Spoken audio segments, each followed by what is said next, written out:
I think meditation is presented to people as this like magical cure-all.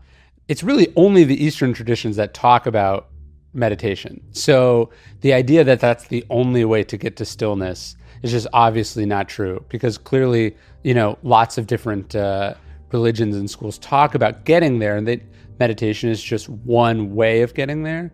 Everyone at this point has heard about meditation and heard that it works, myself included, yet most of us just don't do it. I don't. I know that it works. I know there's an app on my phone that could walk me through it, and I'm still not going to fucking do it. Do you know what I mean? So like what I was thinking about is like, okay, let's take people where they are instead of just trying to force them to do this thing. Like, look, everybody knows that to get in better shape, you have to do like 3 things, but we don't do it. And I mean, that's one of the things in your book. You're like, okay, well, let's break it down and let's focus on some things that maybe you actually will do. And then once we have a little momentum, then we can go back to this other stuff. So I was sort of thinking about it that way. And then I was also thinking like, is meditation really the best place for a lot of people to start? You know what I mean? Like, maybe you should just clean your fucking house. Like maybe like minimalism is one of the chapters in this book. Yeah, maybe you just need to clean your house, or maybe you should just go for a walk, or maybe you need to find a hobby that if your life is complete chaos and you're deeply unhappy, you have sort of spiritual emptiness, is just sitting down and being alone with your thoughts like the best place to start? Or maybe that's actually the worst place to start because you have so little to build on, And so I thought, well, why don't we tackle a lot of the other things pertaining to stillness first? And then hopefully at the end of this, if you want to continue going down that road, you can. So much of why we feel overwhelmed is actually like not the outside world, it's our decision. I'll give you an example. So I get lots of emails from fans. It's wonderful. But I can't, if I kept up with them in real time, I would never have time to write. You wouldn't accomplish anything. And so what I do is I sort of star them. I mark them as read, I star them, and I respond when I'm on planes. Like when I was flying here yesterday, I responded to like 20 of them or whatever. Inevitably, sometimes I'll respond like 2 months late, 3 months late. Yeah. As the books have done better, the response time has lagged more. But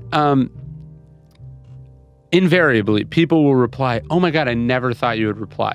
Thank you so much." Even though I'm replying like a 1-sentence reply to some 500-word email, 2 months later, they're like, "I never thought you would reply. Thank you so much." I'm not saying that to show that I'm a great human being. What I'm saying is that they sent me an email not expecting a reply.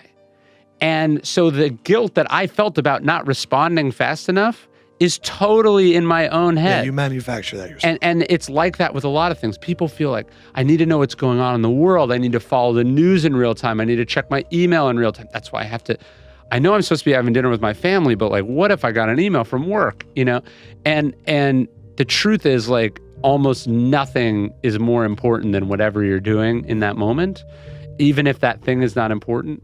You watch a great football team. There's 2 minutes on the clock. How do they slow it down? How do they tune out the crowd? How do they tune out the pressure? How do they ignore the score and just like do what they got to do? And it can be like they've struggled to move the ball the whole game, but in the last 2 minutes, or the last 20 seconds, they can suddenly do what they had trouble doing the whole game.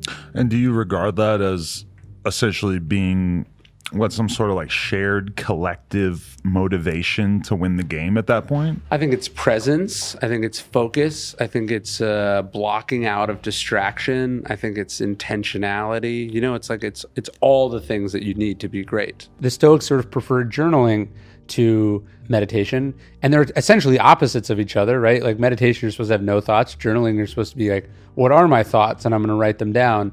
But I think they get you to a similar place. The interesting part is like, there is a similarity that you mentioned in that when you're journaling, and I think it was in the chapter about Anne Frank, she's talking about being the observer of her thoughts. Like when you're journaling, you're observing your thoughts. You are the writer of your thoughts. Mm-hmm. So it puts you in the same place that in meditation you're supposed to be, which is the observer of your thoughts. Yes. Like nobody expects you not to have thoughts. The brain produces thoughts like the heart produces beats, right? Like we understand that. And so a meditator a meditation coach or somebody who's guiding you through that will say, just allow your thoughts to kind of flow through and be the observer of your thoughts. Right. And that's eventually you want to get to a place where the thoughts slow down. Maybe this, if you imagine it like the current of the river, it becomes like a still pond. Right. But that takes a long time of these thoughts flowing through your head until you reach that state. But it's the same thing with journaling, where you just start writing and observing the thoughts that are coming. And then eventually you get all of your thoughts out. And then there's like a sense of peace that comes at the end of that. Totally. And I think it's practice realizing that you and your thoughts are not the same thing. Yeah. Where like when you journal, you're like, I think a horrible thing. Yeah. But I'm also thinking that that thing is horrible. So clearly that's just a thought that I'm having. Do you know what I mean? You're like, I'm so angry. I hate this person. I want them to die. And then you're like, I just wrote that? Do I really think that? Is that who I want to be? You know, like I think what this sort of this solitude and silence and reflective time is supposed to help us do, whether we're doing it in the Eastern way or the Western way, is supposed to give us the ability to sort of question and analyze and step back from our own thoughts.